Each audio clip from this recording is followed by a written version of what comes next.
She's scandalous, but she's also fabulous.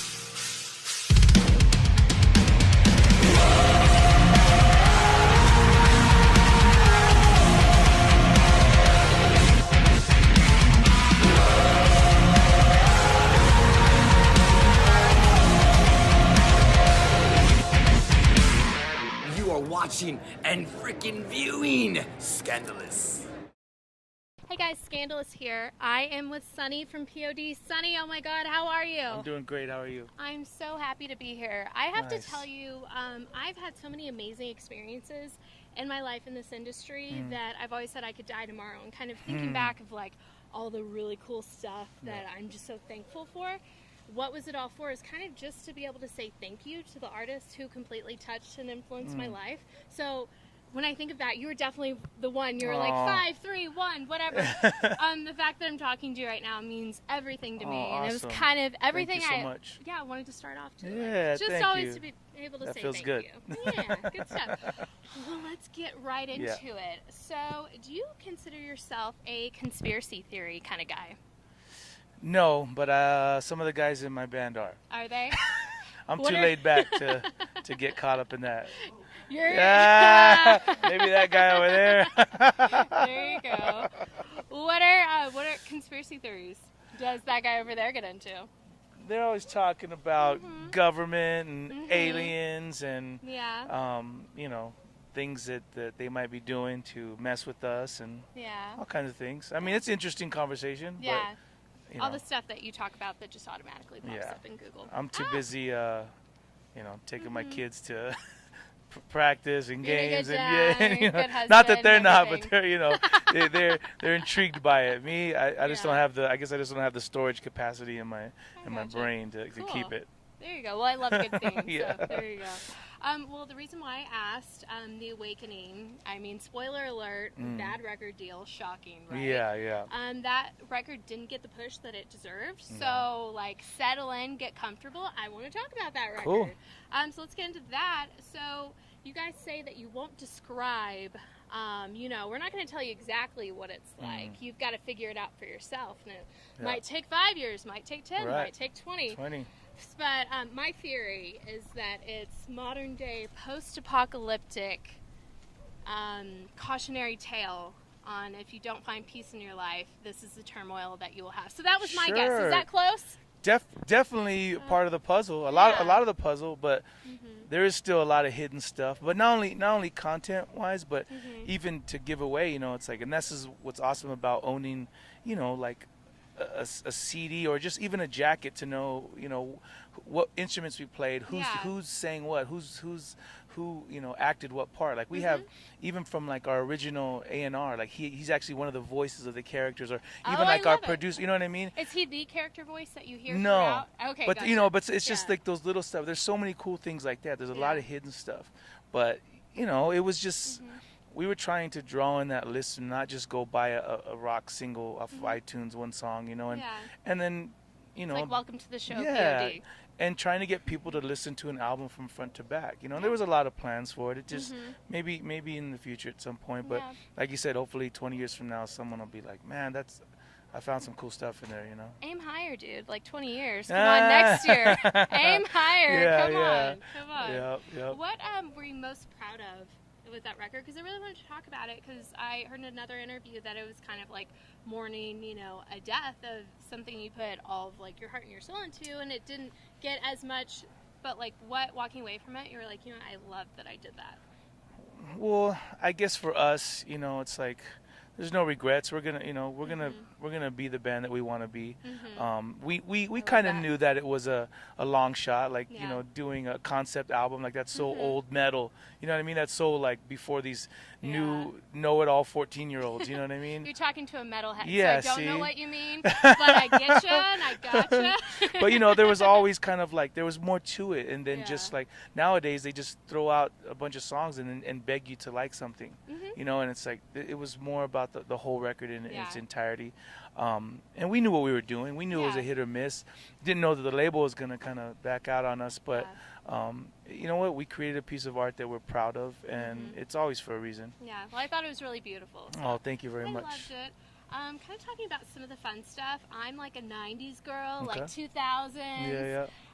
My favorite thing, like, I watched you on TRL when I came home from school every day. Like, honestly, I did. Remember those days? I did, yeah. I feel bad for, like, middle schoolers these days. They don't, like, middle school, high school, you don't get to come home, turn on TRL, and Right. see P.O.D. on TRL. That makes me sad. I'm so sad for kids Yeah, these days. no, for sure. Yeah. Everything is so quick. There's nobody has that, like, kind of like that, just waiting. They're not waiting Yeah. for anything. Everything is right here before. Like you said, That's you come from true. school and it's like, dude, 3:00 or 3:30, whatever your Yeah. time was. I'm like, I gotta turn on TRL. I gotta see Yeah. who made the top 10. I gotta vote. There was, you know what I mean? There was just I more do. involvement. Now, Yeah. now everybody's, our kids is Hashtag. like, yeah, and whatever. Their attention span is just so quick. It's like, and we're really, we're kind of breeding a generation that they really just don't care Yeah. that much. Yeah. It's Short everything attention is, we're all consumers. Like I'm a consumer, but like I Yeah. appreciate what I consume. Yeah, Not absolutely. just like, what else do you got? What else do you got? Yeah. So For sure. Well, what were some of like your favorite, like, coolest TRL moments? You guys were on there all the time. oh, There's so many for me. Like, what were some of your favorites? obviously we did the New Year's Eve, which was awesome. I think Yeah. Ja Rule was on there. Yeah. But you know what? Just every time I think we got a chance to stop by MTV, it was just meeting somebody else that we could be fans of. I mean, I think one of the days Madonna was there. You know what I mean? Wow. There, Alicia Keys, Ad-Rock from the Beastie Boys, Puff Daddy, like people Yeah. that we're watching all the time on Yeah. videos.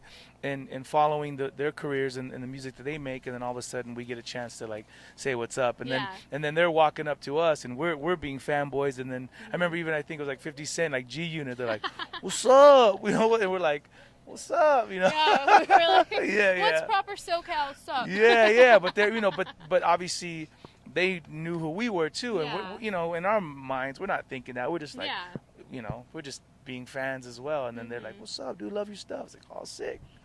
Yeah, cool. Yeah. But that was, that was the power of video. That was the power of TV and Yeah. MTV. Yeah, for sure. Well, one thing I've always wondered, and it definitely is like kind of a sore subject and sore topic, but with putting out a song like Youth of a Nation, you put it out, and I'm sure when you put it out, you just had no idea how much worse it could get. Right. I've always kind of wondered this when I've seen you guys play, and I swear, like, I'm always in the Yeah, crowd it's like, tough. no, I'm just like wondered, have you ever felt any like sense of responsibility to the issue? Like, I put this song out and it was such a major statement Yeah. about this issue, and have you, like, stayed up on it? Do you feel any responsibility, or just does anything tug at your heartstrings about that issue? I mean, it still does. I mean, Yeah. I mean, obviously with Florida, and it's like it keeps reoccurring, but I think we've already addressed it so much. Like, and then obviously, if we're playing a concert and stuff, it's like Yeah. we're not going to be able to be these Debbie Downers. You know what I mean? Like, Yeah, absolutely. you know what I mean? And Yeah. it's like we want to keep everybody smiling and have a Yeah. good time, but we have addressed it in the past, and then obviously, when it still occurs and things happen, it's just more of us realizing that these things still exist. There's issues that aren't being dealt with, not only from a young person's perspective, and with depression and with bullying and fear, a lot of things, and then Yeah. it even pushes on to certain limits in gun control and all kinds of stuff. Yeah. But it's not something we're like advocates of. It's like we happen to be involved when it was Columbine. We played Yeah. for those kids out there. It happened in Santee, in our hometown, while we were writing the song.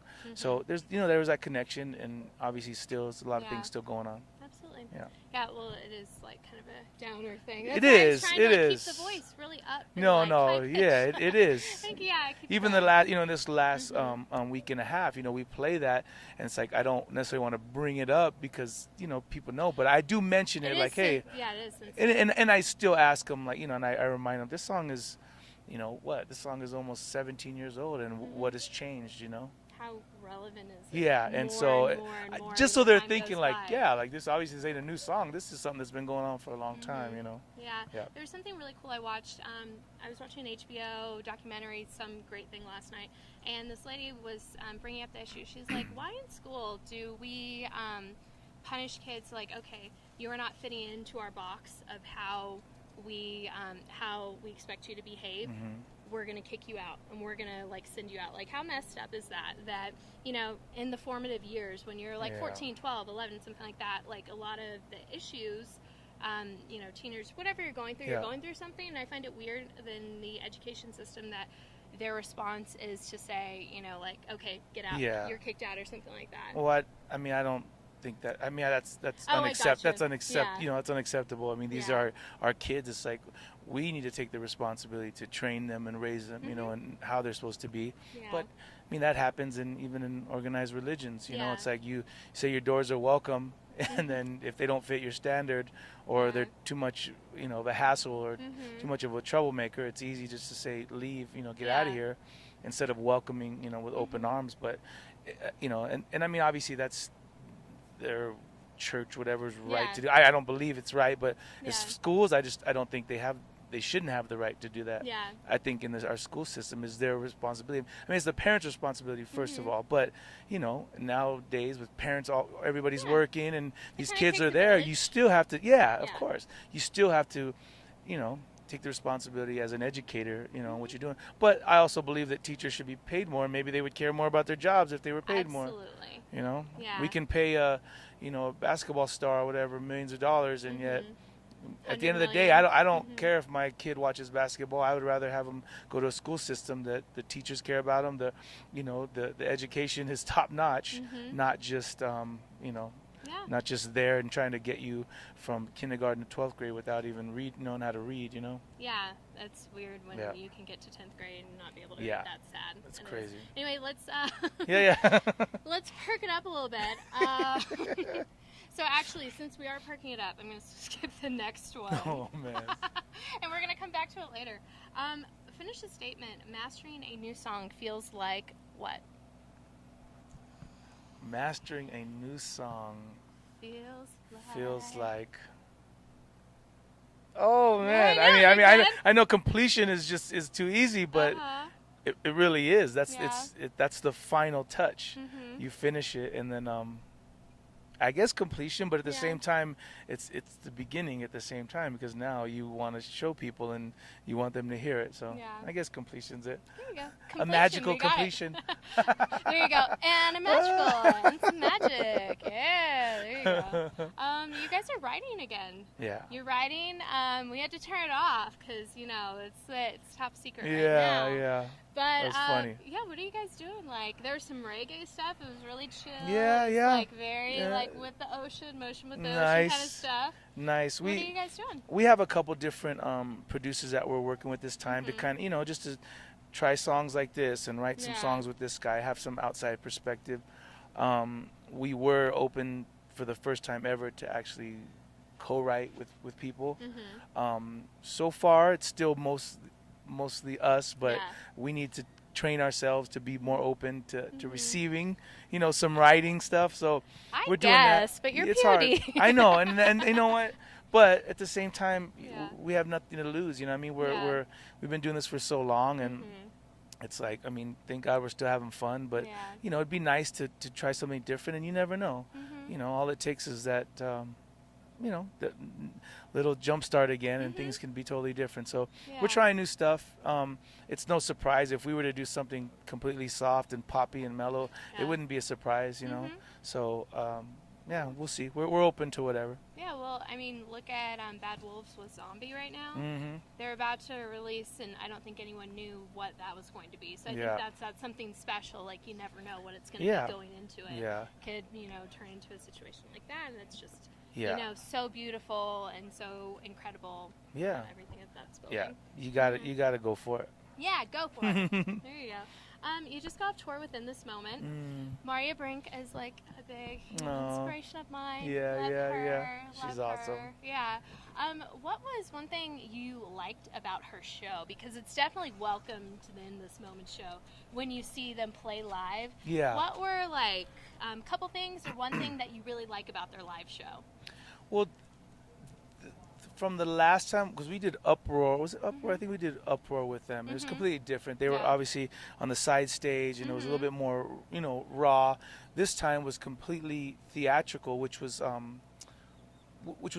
new to me. You know what I mean? The way they had it set up, and then most of the venues we played had seats, so it was like Yeah. it really was a whole new kind of, at least for my experience, a whole Yeah. new twist of how music is presented these days. Absolutely. You know, we're so used to people moving and going crazy. This is more like, it's kind of almost like a Broadway experience to some extent. Absolutely. But you know what?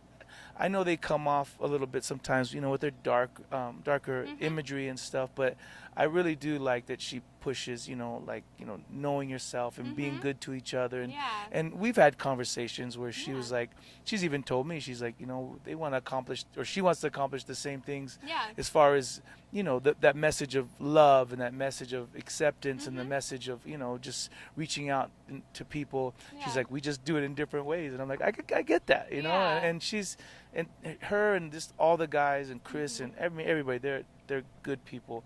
And it seemed like we were on the tour together and it ended, and we were all sad to see it end. Yeah. Well, I think something, you know, I'm a huge metalhead, but something I've always said, the more hardcore the music, the sweeter the people, and then, like, the better their hearts. Right? The more You'd be hardcore surprised. and, like, the darker it is. And I read something on Facebook, too, that, like, people who listen to, like, really hard music, they have really good hearts, and they're very, like, sweet and caring people because they really, like, deal and take head on, like, whatever they're dealing with. So I've always thought that, like, the more hardcore, the better the people, and the sweeter their hearts. Oh yeah, and you get some poppy bubblegum music and the person's a complete jerk. How genuine is that? Yeah, I get it. I could see that. We're some of the sweetest guys, and on stage you would just think they were monsters, you know, but on the side of the stage, we've said that before, they're back there, they're all, you know, vegans eating figs and, you know, just you know, doing yoga, and they're like the most chill. Then they get on stage and they're these huge monsters, you know. That's always funny because I always have, like, friends in town, so I'll, like, go take them to eat, and we're like, oh, can I get some Starbucks? And I'll leave, come back, they're already on stage, and they're just like... Seen it all. Yeah, so true. Well, I like to play games. I hope you do, too. Mad Libs is kind of a fun one for me. I'm so bad. Oh, I know. Right. We'll just see. You know, we'll see. We'll play it out. We'll figure it out. So I'm going to say, listen to name of your album, and then you finish it. So I'll say, like, listen to this album if you, and then you finish it off. What, P.O.D. record? Yeah. Oh, okay. Your records. Oh, your okay. Records. Okay. It's about you. Okay. There you go. Got it. Okay, well, listen to SoCal Sessions if you are just chilling out. I listen to it in the bathtub, like bubble bath. See, I nailed it. Yeah, that's actually, like, where I listen to that. Or in the jacuzzi. Like, yeah, bubble bath. There you go. Perfect. Listen to The Awakening if you... Searching. Yeah. There you go. Searching. Okay, listen to Satellite if you... If you don't know who P.O.D. is, and this is the first time you've heard of him... If you are remembering and... I don't know, and you want to smile. Oh, yeah, that's really true. That's accurate. I was listening today on the way over, and I was like, yep, smiles. Smiles all around, really happy. Well, kind of going back to that question that I did want to ask earlier, we can talk about it. Cool. The Whosoever's, it deals with, you know, issues of, you know, drug abuse, suicide, depression, things like that. And I think that I heard in another interview the way you described how you picked the Whosoever name was just really beautiful. Instead of just saying Christian, because there can sometimes be bad connotations to it. And I'm Christian, I believe in God, I believe in Jesus, died on the cross for my sins, all that good stuff. But, like, I go to death metal shows. And, like, touring people are my people. Latin people, you know, those are my friends. Of course. And it was kind of, and I've always had that same thought, you know, like, Jesus wouldn't be in church, he'd be at me with a metal show. That's right. I believe that too. Yeah. So I've always thought that was really beautiful. I heard you say that, and I was like, that's what I think. Nice. Yeah. But tell me a little bit about that organization, what it does, why you started it. Okay. Well, just even to touch off what you said, the Bible says that Jesus had no place to lay his head. That's because his home, he was with the people. You know what I mean? He was with them. But the Whosoever started, obviously it's off of John 3:16, you know, whosoever will believe. And it's simple. It's not picking just one person, you know, one denomination, one religion, you know, one color, you know. It's saying anybody who would just listen. He's putting out that cry. Say, just look to my son, listen to my son. Look what he did. You know what I mean? Acknowledge what's going on, and it was just so much easier. And I don't identify with, you know, organized American Christianity. You know, and the disciples of Jesus, they weren't Christians. They were Jews that believed in, that followed Jesus and experienced who he was. You know, and then they, out of love, they went out to do the same thing. And then, you know, with me, I just, you know, we're as real as it gets, and so I surround myself with real people, even like you said, like yourself, and that they don't speak necessarily the language of the modern day church, and they're not trying to hide everything inside. Most of their lives have been exposed anyway, whether it's rock stars or, you know, athletes or these guys. They've already put it out there on the line. And all they're asking for is a little bit of accountability, and they're asking for, you know, a brotherhood to walk with, that we're not walking around this shell. Like sometimes when you feel you go to church, that all eyes are on you and you're just being completely judged, and most of the time you are. So with us, it's like, dude, we've already, our testimony is our testimony. You know everything about me. We've said it all, you know, and now we just want to, you know, we want to experience that forgiveness, you know, that grace, that love, and we can be honest with one another. And then it really just started off as a brotherhood, and then and a sisterhood. And then, you know, we were asked to go and share our stories in schools and rehabs and in group homes, you know, and then it just kind of turned into something. And so whenever one of us is available, we're out there doing it and giving of our time. And then now we've crossed over into public high schools. And so my buddy Ryan, he handles a lot of that, but when I'm home, I'll jump in, you know. That's incredible. Yeah, everybody jumps in, and wherever they only out of their own kindness and their willingness to give back. And then, you know, and who needs it the most, and that's our young kids. And I think, like, if you believe or not, I think it's just about kindness, and that's something very kind that you can do, you know, like when you're off tour. That's really incredible. Of course. Well, and Jesus also said, he said, if you just remember one thing, he said, love God with all your heart, mind, and soul, and love each other like you love yourself. And we've turned something so simple, and it's just, we've confused it. We've confused it, you know, so that goes along with what you said, being kind to each other. Absolutely. Well, I love your take on it. It's very awesome. Yeah, it's so beautiful the way he says it, though, right? It's so pretty. Okay, well, one last thing. There's a T-shirt war right now on your Instagram. I want the mega truck and the dinosaur. See, me too. One. I like that one too. Why is it losing? What? It only has 2,000 something, and the other one has like it only has like 1,000 something. The other shirt, like, see, it's okay, but like, I thought that one was gonna win, I know. or it was you know, would be on top, and everybody's saying they like the Euthanasia one. Yeah, no. I don't know. That was a good. I don't know. It's a meaningful song. You know? I'm gonna make a friend, and I'm gonna find that shirt. Like someone's gonna get that. Or maybe we'll just do the youth one first, and then we'll do the other one, because I like them both. I mean, I have to wait. Yeah, right. Okay. All right, I guess. Yeah. Good deal. I guess that's all the questions I have for now. Awesome. This time. What do you want to say to your fans out there? You guys are out. You guys are hitting it on the road. What do you want to say to your fans? Well, grateful for almost 26 years of listening to us play, and you know, even in these times of, you know, luxury and these times of, you know, hustling and working hard, you know, people are still coming out to our shows, and we know that it's, you know, it is a luxury, you know what I mean? It's not like it was, and it's because of them, you know, because we're not making money, no one's buying records, so we do appreciate when you come to the shows, and, you know, when you participate in the merch stuff, and you still, you know, you still keep us going, and so we're grateful for that. You know, obviously we have a new record coming out, and we'll see. We're just, it's one day at a time for us. Perfect. Awesome. Yeah. Well, thank you so much. Thank you for having me. See you next time. All right. You are watching and freaking viewing Scandalous.